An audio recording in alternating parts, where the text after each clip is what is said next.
telespectador da TV Master, TV a cabo, canal 20, que bom estarmos iniciando mais um dia e a semana que Deus está acrescentando nessa manhã de segunda-feira, hoje dia 9 de junho. Hoje celebra-se o Dia Nacional de Anchieta, o Dia da Imunização, o Dia do Porteiro e também o Dia do Tenista. Você que é desportista, parabéns pela passagem dos que são tenistas e atletas. Outra vez estaremos ouvindo o reverendo Hernandes Dias Lopes de Jeremias, Sala de Prosa, falando sobre violência doméstica. E nós estaremos trazendo mais uma reflexão para a sua edificação.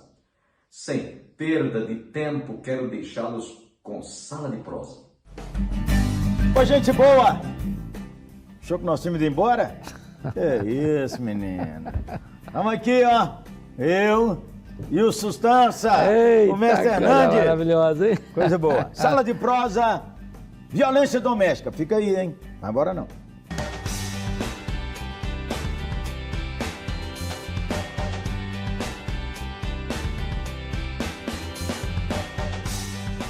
Ô, mestre, violência doméstica. Ó, pandemia, negócio arrochou. Notícia de mãe matando filho, mulher com osso quebrado, homem com o olho roxo, que a dona... Macetou, cara. Cara, a gente ri de umas coisas que dói o coração demais. Fala sério, mestre. Ontem mesmo eu recebi uma notícia de um marido que foi agredido. Parece-me que não é apenas homem batendo em mulher, mas mulher batendo em homem. O chumbo está trocado, né, Gerê? Está trocando, mestre. E aí é o seguinte, tem agora um novo conceito assim. Eu estou num casamento sofrendo muito bullying. Eu estou numa família sofrendo muita pressão, muita violência. Também virou um jargão para qualquer... Parece que está aquele negócio dos tempos bíblicos. Eu achei uma coisa ruim nele, é bullying. Eu achei uma coisa ruim nela, é bullying. Mas que a violência existe. Por quê, mestre? Eu acho algumas razões. Primeiro, é que o ser humano é um ser naturalmente violento. Né? Isso é a verdade dos fatos. Segundo, é que nessa pandemia, Gerê, famílias disfuncionais, todo mundo junto, misturado, tempo todo. Não, é junto e desmisturado. Olha, todas as tensões da alma vazam. E aí é porco espinho, encostou, espeta. Não justifica. E é claro, violência doméstica, mestre. O homem bate na mulher.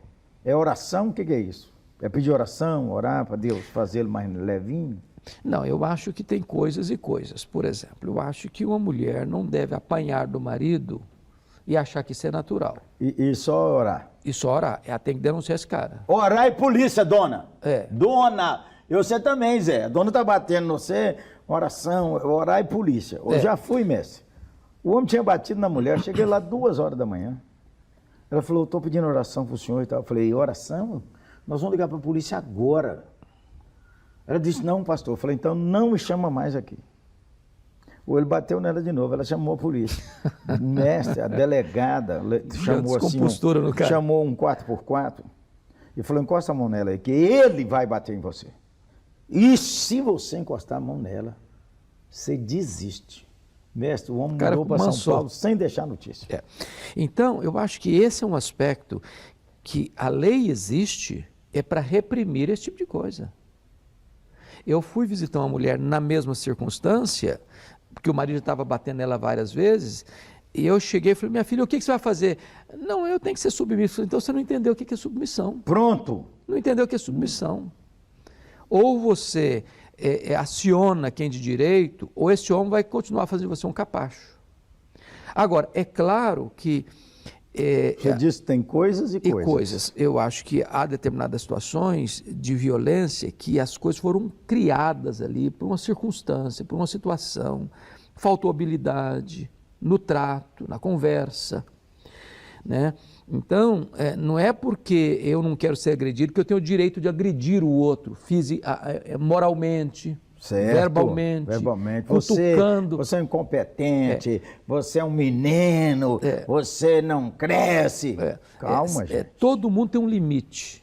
Se você botar um animal manso e ficar futucando e não botar num canto e futucando, uma hora ele vai te agredir. Ô, mestre, você me trouxe memórias da infância. Futucar. Futucar. Ah, menino! Olha, deixa eu também falar contigo. Ô, mestre, tem um texto na Bíblia, você que é aquela mente memorizativa. Gostou da palavra dessa tamanho? Sede fraternalmente amigos. Isso vale para a família, vale no trabalho e na igreja e na vida. E sabe, Giri, eu acho que a gente tem que trabalhar exatamente isso preventivamente. É lidar com o outro com respeito. Mesmo que você discorde, tratar com respeito. Uma abordagem saudável. Ninguém gosta de ser passado para trás, ninguém gosta de ser humilhado, ninguém gosta de sofrer bullying emocional dentro de casa. Então, se o tratamento é com respeito, você não tem violência. Ô, mestre, às vezes o cara fala assim, é porque esse povo aqui me dá nos nervos. Na verdade, não é o povo que te dá nos nervos, é porque tem um ídolo dentro do seu coração chamado você mesmo.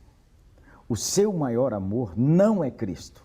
O seu maior amor é você. O ídolo que você adora é você. Quando há violência em casa, mestre, os ídolos manifestam no coração do marido, no coração do pai, da mãe e da mulher. Esse ídolo é que ele acha que ele é melhor que todo mundo. Porque quando a gente tem consciência do pecado, ô mestre... Quer ver uma coisa, pastor? Do ponto de vista do homem agredir a esposa, por exemplo, se ele parar para entender que a Bíblia diz que ele deve tratar a esposa como vaso mais frágil, e mais frágil não é mais fraca, mas mais sensível. Atenção no mais frágil, viu? Mais sensível, que ele deve tratar a esposa com delicadeza, com gentileza. Ninguém reage com violência se recebe amor. Se você quer colher amor, planta amor. Se você quer colher respeito, planta respeito. Se você quer colher amizade, planta amizade. Então, a violência, ela não é mão única também. Via de regra, tem ação e reação. E tem reação. Então, é preciso perguntar se quem está recebendo violência não provocou também aquela reação, às vezes exagerada, com certeza é exagerada, é desproporcional, mas é preciso tratar da causa e não apenas da consequência. Olha, nós não estamos advogando a violência, estamos contra a violência doméstica, totalmente xingamentos, contra. Opressões, palavras duras, acusações, diminuição, igual o mestre falou, desrespeito. Agora, você precisa nascer de novo para receber o Espírito Santo que gera amor, alegria, paz, bondade, longanimidade, mansidão e domínio próprio. E todo dia, mestre, dá uma palavrinha sobre tratar os ídolos do coração, porque parece que eles disfarçam. Eu acho que o aspecto é o seguinte, quando a pessoa agride o outro, ele está achando que ele é superior ao outro, que o outro é propriedade dele, seja o marido ou a esposa. Mas eu queria dar uma pinceladinha num outro aspecto, Gerê. Agora? Que o nosso programa está aí quase acabando daqui a pouco. Vai embora não. É o seguinte, eu tenho que desistir de um casamento porque num dado momento houve um exagero, passou da conta, passou do ponto, ou tem remédio, ou tem cura, ou tem perdão, ou tem recomeço, ou tem arrependimento, ou tem possibilidade de reconstruir daqui para frente com novas refazer aliança. Porque esse é o ponto, porque também tem muita gente, qualquer coisinha, está pulando fora. Estou saindo desse casamento abusivo. Tudo é abusivo. Então agora, tem também, mas presta atenção nessas duas marteladas finais.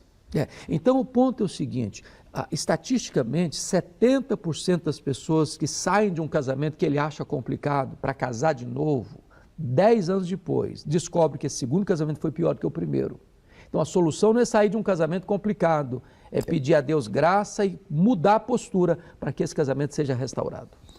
Então eu quero clamar aos maridos. Você que é temperamental, que xinga sua mulher e seus filhos, você precisa nascer de novo e consertar a sua vida com Deus. A senhora que ficou nessa passividade a vida inteira, apanhando e não conta para ninguém. Tomar providência. E a senhora também que não é fácil não. Vamos falar direito. Agora também nós vamos orar para Deus dar muita graça. Porque cada um de nós tem que ser tratado diariamente com a palavra de Deus, que é um espelho que mostra os nossos pecados, e com o poder do Espírito, que transforma a nossa vida. Amém? Domínio próprio é fruto do Espírito, né? Você precisa domesticar o seu ímpeto aí, domínio próprio. E não tem esse negócio, porque eu sou assim mesmo, que eu nasci assim, que sou explosivo. Não, tem esse negócio não. O Espírito Santo é quem nos dá domínio próprio, controle. Então, ser crente, muda a sua vida. Mesmo que você nasceu explosivo, se você nasceu de novo, você nasceu e tem o Espírito. E é por isso que nós vamos orar, para que você seja dominado pelo Espírito e não pela violência. Ora por nós aí, varão. Senhor Jesus, nós confessamos nossa tristeza, nossa dor ao ver quantas mulheres, crianças, idosos, homens, Senhor, têm passado por violência das mais variadas formas nos lares e na sociedade. Nós oramos nessa hora, Senhor, para que o Espírito Santo seja derramado. Amém. Para que homens, mulheres, filhos se arrependam dos seus pecados. Sim. E possam ter aquele novo coração do Pai. Amém. Também, Senhor, eu estou pedindo uma intervenção do Senhor na sociedade. Oh, Deus. Para que nossas autoridades possam reprimir essa violência, para também dar temor àqueles que acham que podem tudo e que não respeitam a Deus e não respeitam a ninguém. Oramos para que a pregação da palavra tenha lugar no coração de todos aqueles que nos acompanham nessa sala de prosa. Sim, Deus. E que nós possamos ver vidas restauradas, lares restaurados pelo poder do Espírito Santo, em nome de Jesus. Amém. Amém. Sala de prosa é um oferecimento da Luz para o Caminho, uma agência missionária a serviço do Reino de Deus. Tamo junto, gente boa. Abraço, gente.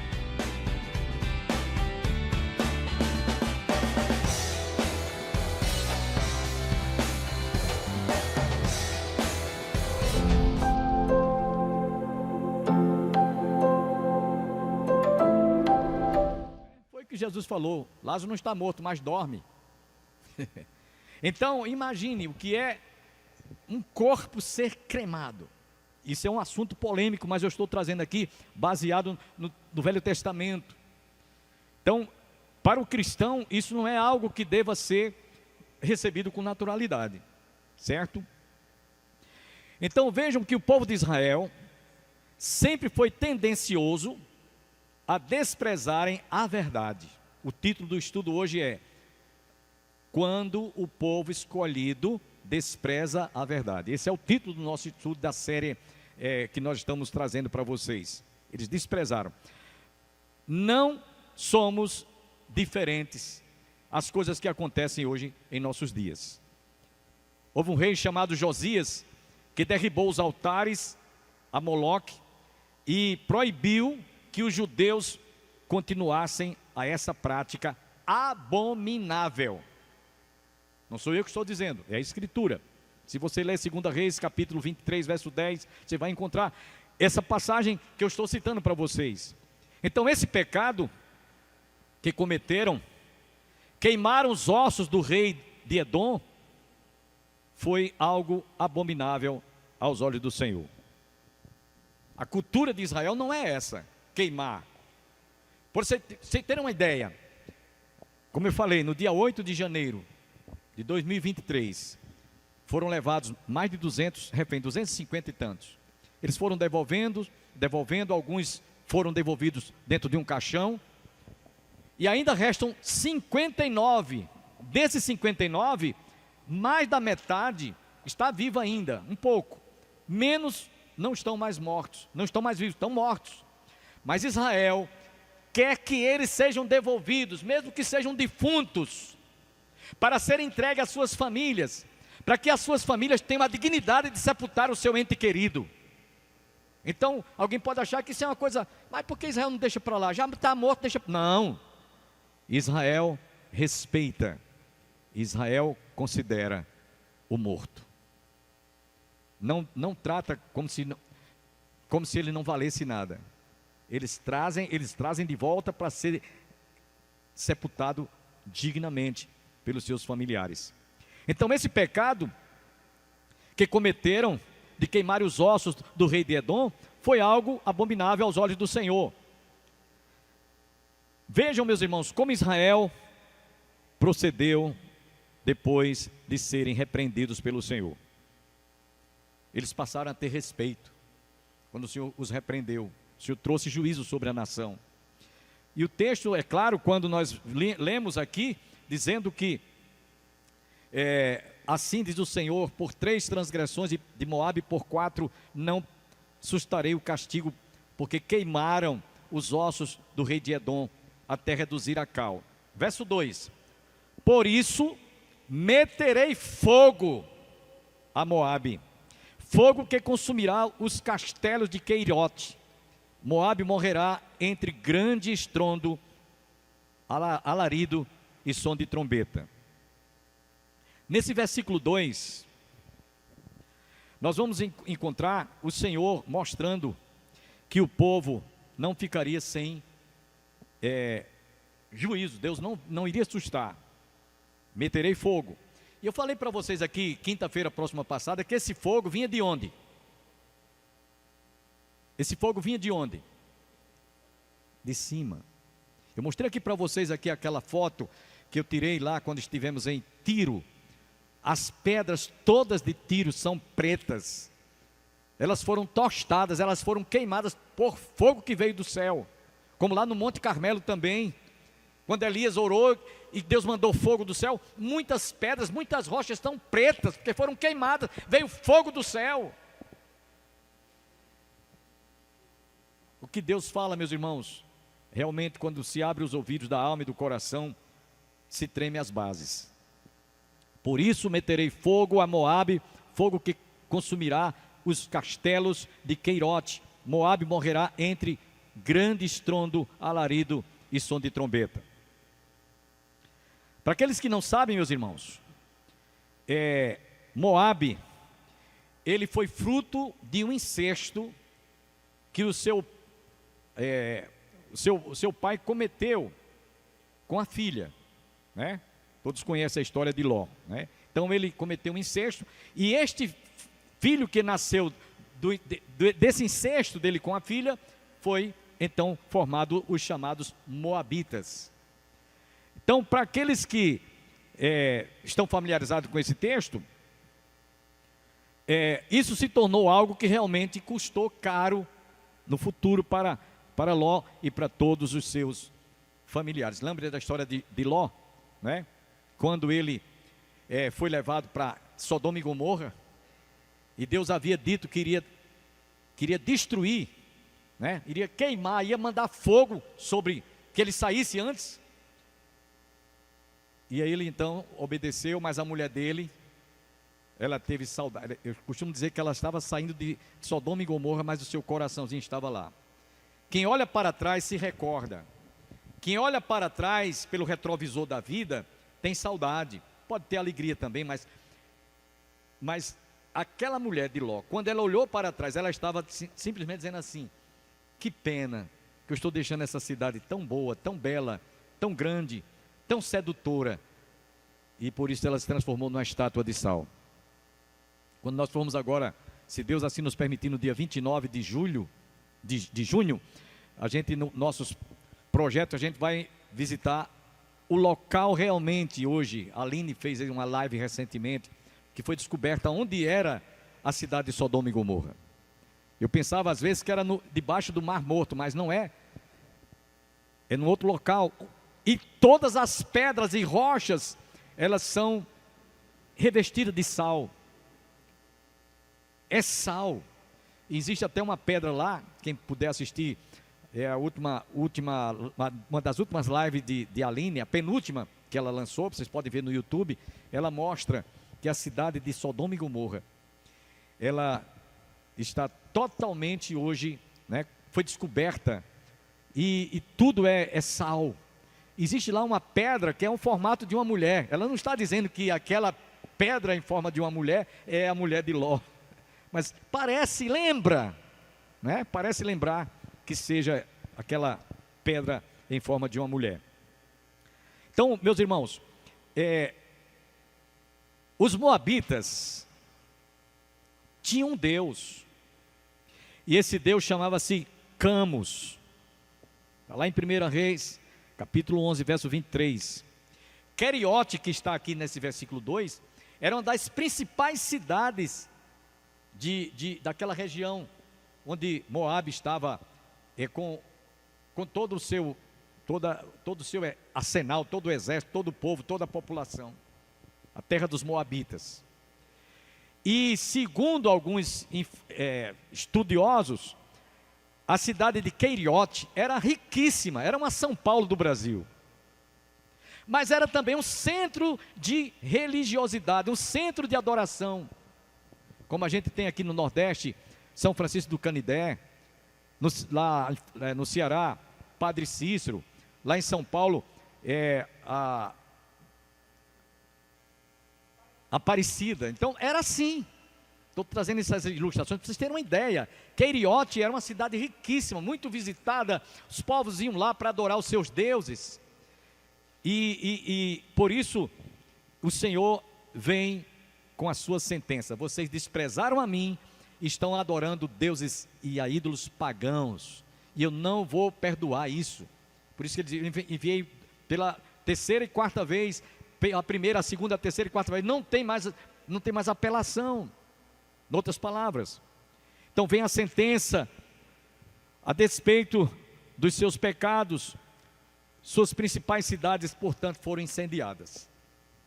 Queriote foi incendiada. O profeta Jeremias, no capítulo 48, verso 41, assim profetizou, preste atenção: são tomadas as cidades e ocupadas as fortalezas, naquele dia o coração dos valentes de Moabe será como coração de uma mulher que está em dores de parto. Eu achei muito interessante isso aqui. Quem está falando isso aqui, irmãos, é Jeremias, falando que os homens vão sentir dores, como se tivesse uma mulher em trabalho, uma parturienta em trabalho de dar à luz. No versículo 3, vamos dar uma corridazinha aqui, versículo 3 do livro de Amós, diz assim: eliminarei o juiz do meio dele e a todos os seus príncipes, com ele matarei, diz o Senhor. Eliminarei o juiz do meio dele, e a todos os seus principais, a todos os seus príncipes, com ele matarei, diz o Senhor. Aqui, meus irmãos, nós encontramos que é o juízo de Deus sobre a cidade de Moabe, sobre Queriote, a cidade onde estava o centro de adoração. Preste atenção isso aqui que é muito interessante. Quem lutar, ou tentar lutar contra Deus, o Deus que é soberano, o Deus que é irresistível, só levará desvantagem. Nenhum tira a conta certa. Lembra da história de Davi e o gigante Golias? Que prevaleceu contra um homem corpulento, alto, um gigante, e Davi um pirralho, mas prevaleceu, que ele foi em nome do Senhor, Deus dos exércitos de Israel. A Bíblia diz, meus irmãos, que o salário do pecado é a morte. O salário do pecado é a morte. No versículo 4 do capítulo que nós estamos estudando, assim diz o Senhor: por 3 transgressões, novamente, por 3 transgressões de Judá e por 4 não suspenderei o castigo, porque rejeitaram a lei do Senhor e não guardaram seus estatutos, antes as suas próprias mentiras os enganaram, e após elas andam seus pais. Todos quantos se levantarem contra Deus e resistirem à sua palavra, não vão tirar a conta certa. Em outras palavras, Todos quantos lutarem e rejeitarem a Deus e as suas leis ou palavras, inevitável e indubitavelmente serão passivos de juízo. Eu já falei aqui para vocês, agora trazendo uma lição aqui para nós, que as histórias que eu conheço de pessoas que cometeram adultério, largaram suas esposas e foram ter um outro relacionamento, a maioria deles são punidos, de forma que eu vejo, parece que Deus fere exatamente naquele órgão em que a pessoa teve prazer. Eu conheço várias histórias, várias, é como se Deus tivesse, foi aí que você teve o prazer de pecar contra a minha palavra, que por isso deixa o homem pai e mãe, e se une a sua mulher, se torna os dois uma só carne, foi isso aí, foi por aqui, pois Deus fere. Eu conheço vários, câncer de próstata, câncer de pênis, câncer no útero, no caso se a mulher quem adulterou, Deus fere, e é com juízo. Juízo de Deus. Eu já falei isso aqui para vocês. Eu conheço várias histórias, não é história que eu estou imaginando, eu conheço história até de pastores, presbítero Ângelo. Então Deus fere, por isso que nós devemos pensar muitas vezes, de você por ter um simples prazer, por alguns momentos, por algumas horinhas, a fração de minutos, não provoque a ira de Deus, porque você pagará caro com isso. Versículo 5, irmãos, para encerrar, diz aqui: por isso meterei fogo a Judá, fogo que consumirá os castelos de Jerusalém. E das poucas passagens que eu conheço, tanto no Velho quanto no Novo Testamento, essa é uma passagem que Deus está dizendo que vai punir Jerusalém. A maioria das vezes que você lê na Bíblia, abençoa Jerusalém, o Senhor exalta Jerusalém, o Senhor faz com que a cidade de Jerusalém seja vista como a menina dos seus olhos, Zacarias 2:8, se alguém tocar em vós, toca na menina dos meus olhos. Agora tem um detalhe, irmãos, há um detalhe, quando Israel, ou Judá, ou a própria cidade de Jerusalém cometeu alguma infração, algum ato de desobediência a Deus, ele não passa a mão não, na cabeça, ele não amansa não. Se você errou, então você vai sofrer por isso. Vocês lembram que eu li para vocês aqui, Israel foi levado para o cativeiro assírio, por desobedecerem a Deus, cativeiro babilônico, por desobedecerem a Deus. Deus deixou um remanescentezinho lá em Jerusalém. E foi através desse remanescente que o Senhor fez com que Jerusalém ressuscitasse, Israel pudesse receber um renovo. Por isso meterei fogo a Judá, fogo que consumirá os castelos de Jerusalém.